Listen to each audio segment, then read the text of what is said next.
Hi, everybody. Thanks for tuning in. I'm here today with Ewell Smith. He is the former executive director of the seafood promotion and the Louisiana Seafood Promotion and Marketing Board. And we'll hear more about his role therein later. Currently, he's a franchise consultant, and he has a book out that's called Your First Franchise Roadmap. So we'll also touch base on what you're doing these days a bit later on. So you'll very welcome. We've met actually through the franchising connection. And you're also a podcaster yourself. So that's always nice to have other podcasters in your podcast. So that's the Close the Deal. I should have told you that's the Close the Deal podcast, so closethedeal.com. Yeah. Yes. So also worth checking out. But today we talk about my podcast. So we talk about business emergencies. So you all tell us about your scars from business emergencies. Oh wow! So we had a whole bunch of scars, and you and I, right before we started this show, we talked about the fact that we have a hurricane that's brewing up in the Gulf heading our direction. And so my job with the Louisiana Seafood Board, to call it short, the short name of it, my role was to promote and market the seafood industry. And that was a blast of a job. And I found so much purpose in promoting the industry because it supports so much in this state. It's a huge industry. It's a $2.5 billion industry. But when August 29th, 2005 happened, everything we knew, not just the seafood communities, but everybody from New Orleans to Mobile, the world was flipped upside down when Hurricane Katrina came bearing down on us. And I tell people what happened to New Orleans was really bad, really brutal. What happened to our fishing communities was indescribable. You saw what happened in Biloxi, where it was like somebody just took their arm across the table and just wiped everything off the coast. Our fishing communities wasn't quite like that, but they were beat up.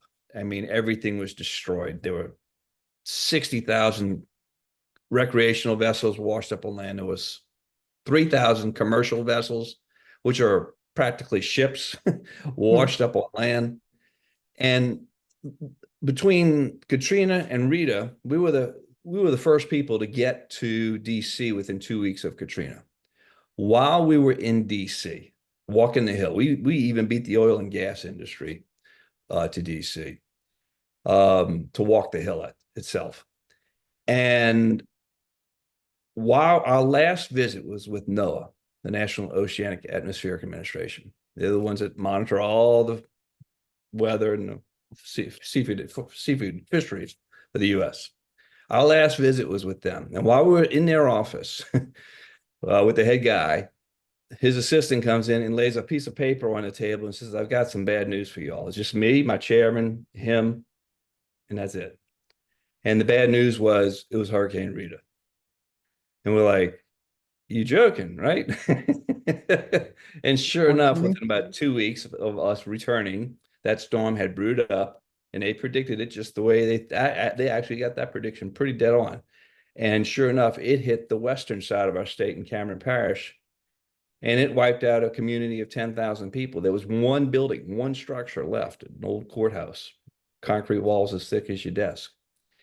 And that was it.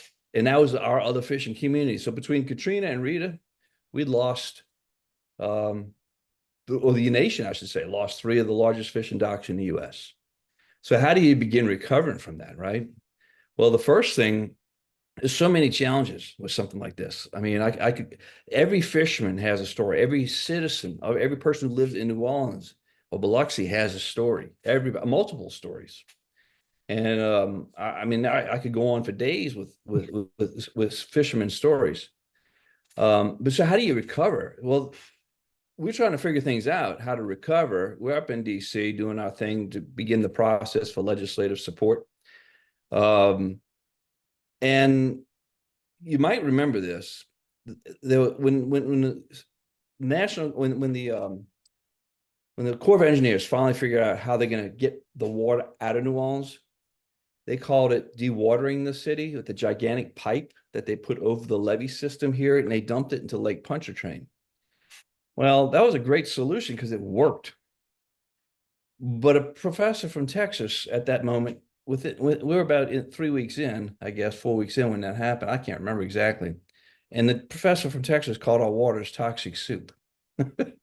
So, so the few fishermen that had boats that could actually go out and fish, we lost our markets across the United States like that. People were just afraid to eat seafood from waters that were declared toxic soup. And that's before social media. So we had Katrina and Rita, and we learned a ton from, PR wise, how to tell the story, how to begin telling the story. The messaging became so much more than promoting. It became, we were working with, before Katrina, we'd put chefs on TV to do a nice cooking demonstration. Say, oh, it's crab season. Let's cook up some crabs, put them on TV and promote the industry, promote the seafood, promote the fishing communities. After Katrina, those stories changed. We put the chefs on TV promoting the crabs as we slowly came back, but they were also telling the story, helping us tell the story of coming back. So who they sourced the crab from and who the rest of the chain. Support the industry. Yes. And I know you came from oil and gas, and I'll share one quick story with oil and gas. The Shell oil industry reached out to me. See, that was August.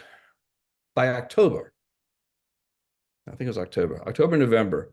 It was November. I got a phone call from Shell Oil Company, but I didn't know who it was. They were very elusive. They used a PR firm out of DC to call me and said, "What would you do if we gave you all $600,000 to invest into the industry, and how would you use it?" And they're like, and I didn't know who the other guy was on the phone. I'm like, "Is this a joke?" I almost hung up. I didn't believe it. And sure enough, it was for real. And about 2 weeks later, I'm talking to a gentleman by the name of Fred Palmer from Shell Oil. And he starts explaining to me Frank Laviano was the president here in New Orleans of Shell, and they wanted to reinvest into the city to give back. And they did in a big way. And they invested in ice houses. We put the first one in Cameron Parish because Cameron was like Biloxi. There was nothing left. There's that one structure left. There was nothing left. And without ice, even though some of the boats were still around, some of the boats survived. Not a lot of them were damaged, but some of them, and a lot were lost.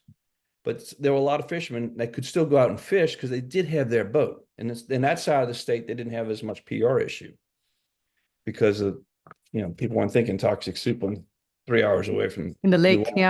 Yeah. So long story short, they helped us put an ice house in because ice is the fundamental thing all commercial fishermen need. Without ice, nothing else happens. So that began the recovery process of that small town. And the entire town came out to see. So, can you talk a little bit about, do you know how that decision came about? Because what's interesting here is that's a major enabler, right? So it's totally the right thing to put the money towards. So how did it come about? Was it because you guys were also organized and you were able to verbalize what it is you needed, or? When there's crisis, there's opportunity. That's the first thing I'd say you learn. There's tons of opportunity. It's brutal. It sucks when you're going through it, but there's so much opportunity. And I ended up at a luncheon. I ended up sitting between the governor, and I ended up sitting between the head person from Shell out of Houston. And I really didn't know who that person was other than the title, but I didn't really. So I'm just sharing. Does it matter at that point? No, it doesn't. I'm just sharing stories. And then those stories I shared at the right time, at the right place led to a phone call. And then Shell recognized it, because you think about the seafood industry, and this is something people had a hard time understanding after BP, which we had to do a lot of education. The seafood industry and the oil and gas industry in the state are symbiotic. They rely on each other. If the Yeah. commercial fishermen aren't fishing, they may be on an oil rig. If they're not on an oil rig, they're probably commercial fishing. So they really these communities in the shrimping industry is the one that helps develop the oil and gas industry, bringing the pipe out into the waters. So it's a working coast. So all these people work together to build a business, to build an industry. So yeah, so Shell recognized that it was their turn to step up and lean in. And we're very grateful for that because I'll be honest, if had they not stepped up and all the volunteers from around the world that came to New Orleans, because I mean, everybody's houses were destroyed. Everything was flipped upside down. Yeah. I mean, you can't even, we could do 10 hours on this. And I would still barely scratch the surface. Yeah. But But for crisis communications, how do you recover? The first thing is you run toward the challenge, and you just begin taking massive action, and you're not sure what you're going to do. And there was no playbook. We did not have a crisis playbook for this. I'll be quite candid. it's And the even if we did, story, right? The yeah. story, and because you don't know where to start, but if you start saying what you need or what you're trying to achieve, right, and put That's that right. out there, then at some point somebody's going to recognize and say, "Oh, that's actually something I can do something about." Or if that's what you want, then maybe I can help because I have this, that, or the other. That ripple effect is so important in recovery, and it's time and time again. You see it everywhere. Those who are 100%. getting out, verbalizing what they need or where they're trying to get to, because they might not know what they need to get where they want to go. But this sharing the stories, right? And that's what this podcast is also about too. I'll share one story we told over and over. And we did take the action right away. We knew to go to DC, and we knew we could start telling stories around that.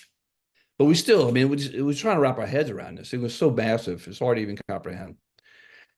But there's one story we told over and over and over, and seeing all the major news networks picked it up. And it was a friend of ours, Captain Pete. He had stayed for Katrina. And he stayed like so many other commercial fishermen because they all knew how to survive off the land and the water. And they'd been through, decades of hurricanes. Nothing like Katrina. Anyway, he stayed because he had built his house 18 feet off the ground to withstand hurricane force winds and withstand a flood. He thought he was fine. He had his wife, his daughter, and his mom with him, and their dog. And they stayed. What he did not anticipate was a tornado. So he was in his house. He watched his neighbor's house blow away, and it was in the middle, long second story of the house, long, narrow hallway. I'd been to his house, long, narrow hallway, and they had all of them gathered in the hallway, and the roof opened up and peeled open and picked them, all four of them up, and dropped them in the water. Pete and his mom floated across the street. He tied her to a tree to keep her head with cable wire from the TV, keep her head above the water line. He didn't know where his daughter went. She got wrapped in the carpet like a burrito and floated, and hung her on top of an industrial chain link fence, which was high enough to keep her head above the water. And his wife, he watched float by on the door and didn't know where she went. Fortunately, she was okay. All four of them survived. And it took him years to rebuild.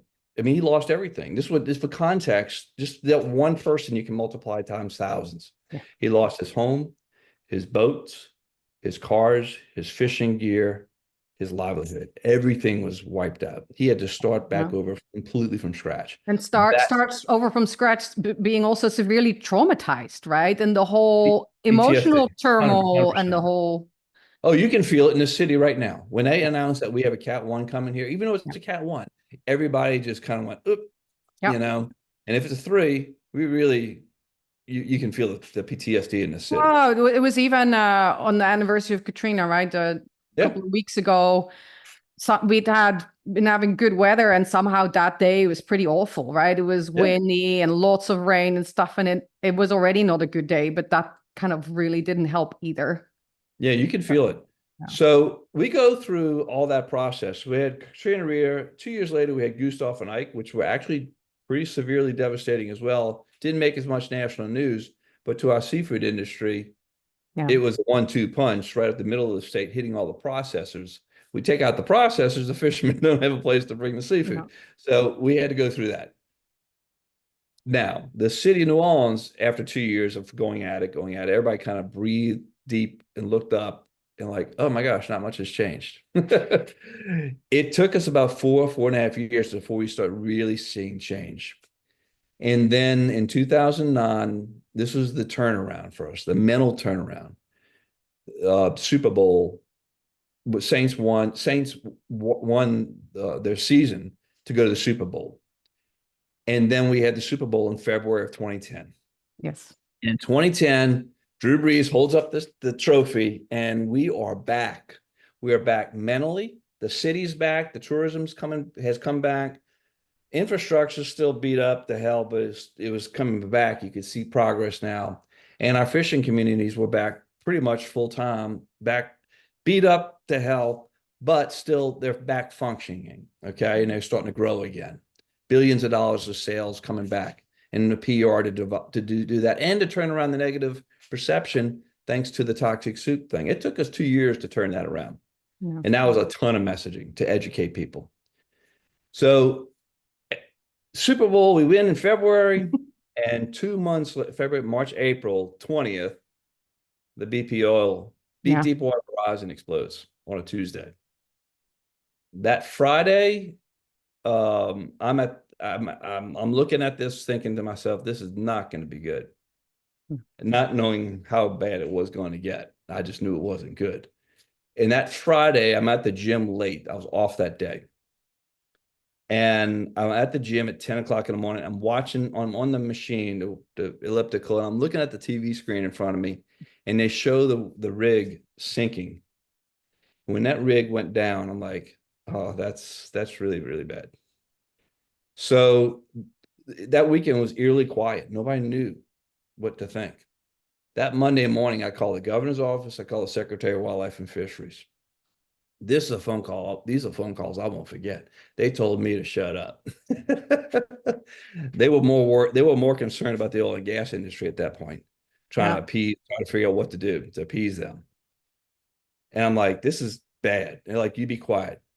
That Wednesday, so Tuesday to the following Wednesday, I get in my car to drive to my office in WWL radio, the powerhouse AM station. I turn the radio on, and the radio is going ballistic. The fishermen are going nuts because they see a sheen of oil across the Gulf as far as the eye can see. And my board at that point said, forget what the governor thinks and forget what the Secretary of Wildlife and Fisheries thinks. Go do your job. And we knew what to do because of all the other insanity, even though we still didn't, it was new, different circumstances. Different story, same story, different story, right? Yeah, exactly. And get it out Same there. principles, though. Same principles. Run toward the challenge, and opportunities create them or are present everywhere. Yeah. So we capitalized on every PR opportunity, and we really became good at telling the story. And I tell you what. So what was different between the two from a communication strategy? During Katrina, social media, Facebook had not taken off yet, so that didn't exist. That was minimal. With the BP oil spill, it was 24/7 on TV and social media, people putting signs up saying, we're not serving Gulf seafood or Louisiana seafood all over the United States. Again, by the 87th day was the day they capped the well. By that day, we had lost 98% of our market share a second time globally for our seafood. In that wrecked our fishing communities all over again. So, and they had probably shrunk, right? And I'm assuming that just like in New Orleans, people didn't come back. Many people ultimately chose to not rebuild their business, no? 19,000 commercial fishing licenses in 2000, knocked down to 16,000 after Katrina. Now, that knocked out a lot of people who were not professional. They were more part-time commercial fishermen. It did knock out a lot of old timers as well. Yeah. So it knocked out a lot of people. And then BP spill happened. It knocked us down the peg all the way down to 11 and 12,000, if I remember correctly. It's been a while. So, so we had to get on the story part. And this is where we really knew we had to do something different. We got to BP because of the oil and gas relationships with Shell. We were able to get BP right away, and we got $2 million for crisis communications. And they allowed us They gave us a check and said, go to work. So we put the word out that we had money because we're a public entity. And we got RFPs all over the United States for PR, and everything was traditional PR, Yeah. press release. And one guy named Dave Henderson out of DC, former CBS News journalist, sent me an email. Here's the opportunities, right? He sent me an email and it read differently. He said, we want to create a newsroom for you and you'll tell the story. You'll own the narrative. And the way he wrote it was so eloquent and so different than anybody else. It wasn't a deck. It was just a single email. I minimized that email, went home, thought about it, called my chairman up the next day. I said, this is different. He's like, we got to do different. Call him up. Yeah. So we called him. We hired him that afternoon. Within 2 weeks, we had a newsroom up filled with stories and a news team doing videography, stories, B-roll, all the things you need to do to tell the story. That set the stage for our recovery. Yeah. And Yeah. it's another example of you putting out what it is you need, right? And maybe not knowing exactly what shape, but then him latching on and saying, hey, I can do you one better. Yes. How about if I help you with this, right? If you put out what it is you need or what you're trying to achieve, it allows people to help from their own strengths and capacity and capability, right? And feed in, use that into your challenge to help you. And they will. People want to help. And it has to be in circumstances like that. I think you have to do something different too, because whatever was before, everything, the rules change. Everything changes. Everything changes. Everything's turned around. So we did that, and it worked. We ended up generating like 3,000 media interviews within a year and a half. It's insane. And not just with ourselves, but we would line up the points of contact. Yeah. It was a commercial fisherman, we'd send the media to a commercial fisherman, whatever part of the state it was in. If it was a seafood processor, we'd send the media to them. We did a lot of interviews ourselves as well, but we sent out interviews all across the state. We created an army of people, and we created something else too that was really cool. You need ambassadors to help you tell your story. You don't want to tell your story yourself. And that's what Shell's so good at. You know, Shell knows how to work with advocates to help tell their story. Well, we created a chef's council of I think a dozen chefs. I can't remember, maybe non-chefs from around the United States that became advocates for us. And we educated them on the seafood industry to be official spokespeople for us. And we put them out there as much as we possibly could and attached them to events. We'd send them places wherever we could to tell the story. We went, and we took chances of trying new things. Yeah. But that's the crisis communications piece. Yeah. And that is really a 100,000-foot view of and a whole lot of influencing skills. And right, I mean, these tragic situations and events, we could talk about this for hours easily, right? So we talked a little bit about that already, that some of the fishermen, of course, didn't come back to the industry. Eventually, you also chose a different course. So can you tell a little bit about how you went from doing all that to getting into franchising and how you help people these days? So I went to another trade association doing similar type of work up in North Carolina, another crisis during COVID. Keeping the logging industry going, telling their story. So continued the craziness. I'm like, this is getting old. So eventually I said, I've always wanted to be on my own. So I started looking at franchising for myself because I was always intrigued. What was intriguing is the franchises, some of the businesses, not necessarily in the seafood industry, but some of the businesses in New Orleans that came back first were franchises because they had the infrastructure of the support of their national office that brought in a team of people, whether it was Keller Williams or Subway or Outback.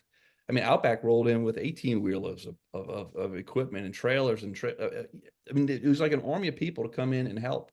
And that always stuck with me. And I watched Al Copeland as a young kid, the founder of Popeyes, grow that. And I've always been fascinated by franchising. So I watch people today who get into their 40s and 50s realize they start transitioning careers, and they're like, they're looking at a couple things. One, they're not too far down the road from retirement, and they're like, man, I really kind of want to do something I enjoy.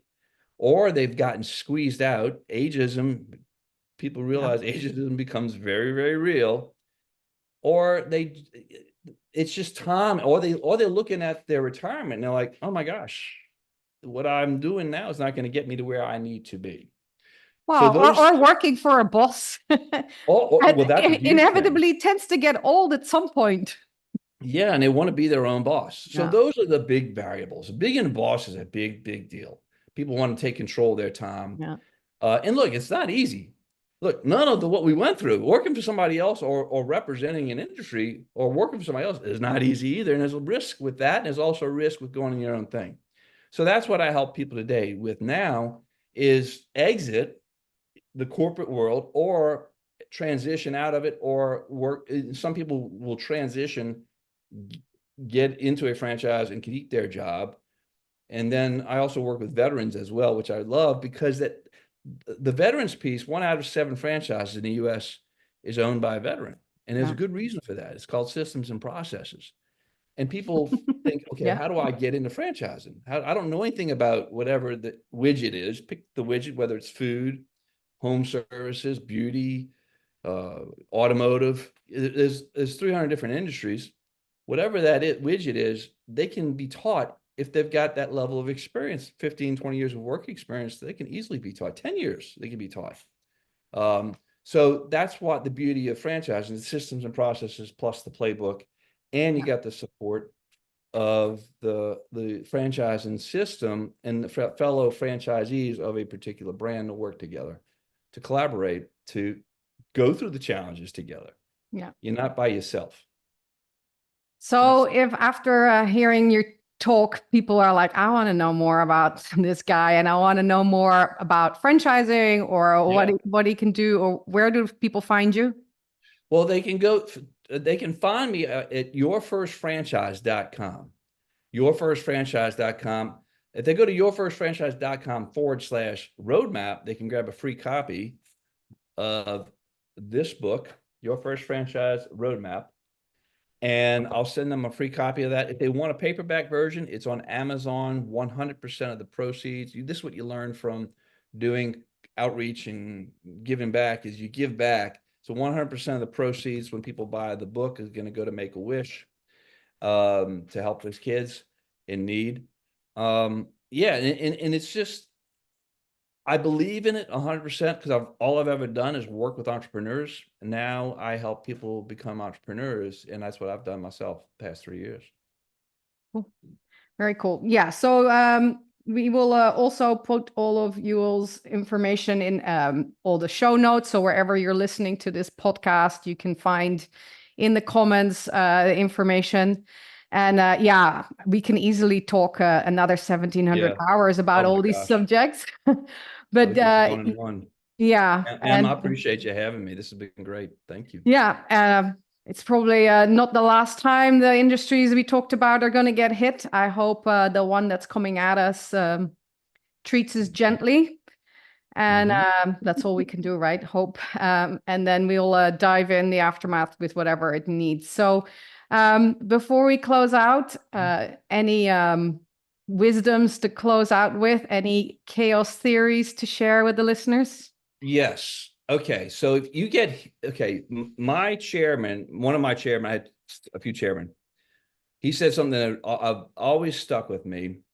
And another friend of mine who had gone through the hurricane in South Carolina years prior had shared something with me. The gentleman from South Carolina came to New Orleans to see how he could help because he had been through it. He lost his crab plant. I can't remember what Hugo hit South Carolina. He lost his crab plant. He came down. I toured him for two days. I toured him around. And we ended up in New Orleans by the harbor where all the sailboats were. They were all piled up on top of each other like dinghies, like 3 stories tall boats just piled on top of each other. And he looked at me and said, Ewell, I know it looks bad, but I promise you in 5 years from now, you're going to be better off. In that moment, I'm looking around. I'm like, you're out of your mind. The reality is, it does get better. And that was for Katrina. So when BP happened, we knew it was going to be bad, but we knew we were going to be okay. And going back to my other chairman's comment, he once said, it doesn't matter if it hits you, if it's a category 1 or category 5, it doesn't matter. It's how you respond that matters, because it's still real to you. Yeah. No matter if it's a 1 or a 5, it's very real. But how you respond, and you can't lay down. You got to get up and go forward. Yeah. And you can't prepare for everything, but you can learn from the stories from others. And it means that you simply have more in your toolkit when the stuff does happen. Mm-hmm. And one step at a time, right? One step at a time, make clear what you need or where you want to go. And yeah, eventually it will be a scar, right? It is. And you're for the better of it. It's just awful going through it, but you do come out stronger, 100%. And on that note, thank you very much, Ewell, for joining me today. Thank you for tuning in to the podcast. And I hope to see you back or hear you back here next week. Sounds good. Thank you. Thank you. Bye. Appreciate it. If you're looking for more remedies, additional episodes, and tools to recover from business chaos and bring resilience into your business, you can visit thebusinessemergencyroom.com. If you need urgent care or want to discuss tailored support, you can connect with me through the podcast website, or you can check out thechaosgamesconsulting.com